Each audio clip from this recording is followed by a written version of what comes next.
here on Fisherman's Wharf in Monterey, California. Once a bustling center of the sardine industry, it's now a lively waterfront area with charming shops and mouth-watering seafood restaurants like Abalonetti's and Old Fisherman's Grotto and the Rockfish Harbor Grill. This is the perfect launch point for an adventure. Today we're going to go meet the giants of the deep. I'm Susan Clark with American Dream TV, and I'll be your host today. Join us as we set sail with renowned marine biologist Nancy Black, who has spent over 3 decades studying killer whales in the wild. What are we likely to see today? Majestic humpbacks and gray whales, dolphins, and the thrilling chance of spotting killer whales. This is a front row seat to nature's wildest show. Don't miss this unforgettable ocean adventure. All aboard. Well, here I am with Nancy Black. It's so exciting. Nancy, I'm so thrilled to be here with you. Thank you. Well, first I have to say, we just saw 2 humpback whales. Right. They just started breaching too, which is very exciting. It is very exciting. I don't know. I feel like a little kid out here. What else are we likely to see today? Well, you never know what you're going to see. That's why it's always exciting. Every day is different. It's the prime time for humpback whales now for their feeding. So we'll probably look at these and then look at some other humpbacks to see what they're doing. And then we can search around over the canyon and see if there's any dolphins around. So sometimes there can be up to 3 or 4 different types of dolphins mixed together. Wow. Killer whales are unpredictable, so we just don't know exactly what we're going to find. That would be really exciting to see. I'd love to see the killer whales. Well, speaking of killer whales, now you are the expert on killer whales. Tell us a little bit about your studies and your research, and how long have you been doing it? Well, I first started studying killer whales when I was in graduate school at Moss Landing Marine Lab, which is right inside the bay here. And so that was about 35 years ago when I first started. At that time, nobody knew anything about the killer whales off California. It was like a mystery. In fact, we hardly even knew they were here because they're very unpredictable. You have to be out all the time, so you never know. And then since then, I've been continuing. It's like a lifelong passion.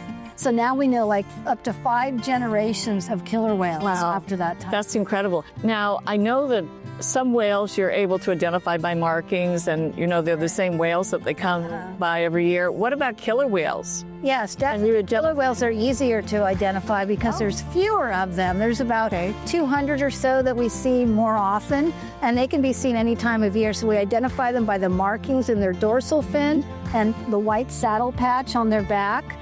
Each one is very different, and so we know many of the families because they come in family groups. So if there's the female, the matriarch, then the rest of the group are her daughters, sons, and grandkids. Well, how did you get involved in marine science to begin with?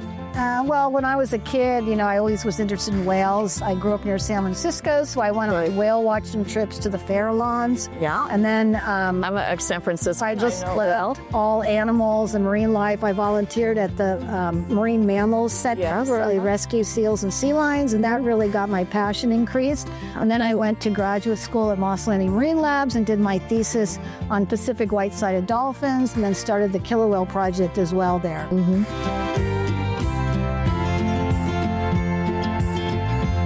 I know you're very concerned about conservation as well and protecting the ocean. What are some things that we should be doing here on the Monterey Bay area to protect our oceans? Well, what the individual person can do is like pick up trash on the beach. That's like one of the #1 things in the ocean. Does it wind up in the ocean and fish eat it? It ends up in the ocean. The turtles eat the plastic. The whales eat it too in their stomach. So plastic is, a huge problem in the ocean, any garbage. So that's what anybody can do. And, just be educated about the marine environment, come out on a trip so you can learn more about it. Tell me about the research you're doing on board and right now as we're here. Right, yeah, these are our 3 interns collecting data. I've been doing that for 35 years. We have the only long-term data set on whales in Monterey Bay. So we collect the species of animal we see, the position, the behavior, and we also identify the whales. And we've been collecting that data for a long time. We're the only company that collects research data while we're on the trip. It's very valuable.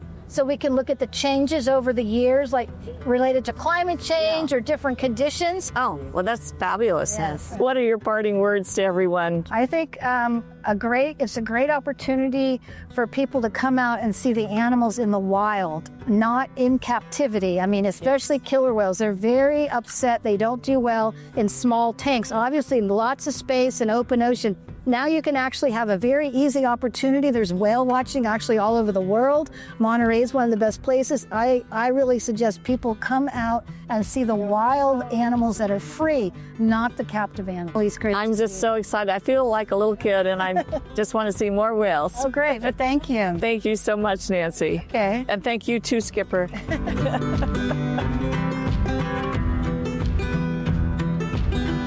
Wow, what an adventure. We're back on dry land now. What a wonderful trip with Monterey Bay Whale Watch. Well, that's it for this segment. I'll be looking forward to seeing you on the next one, and until then, I'll see you around town.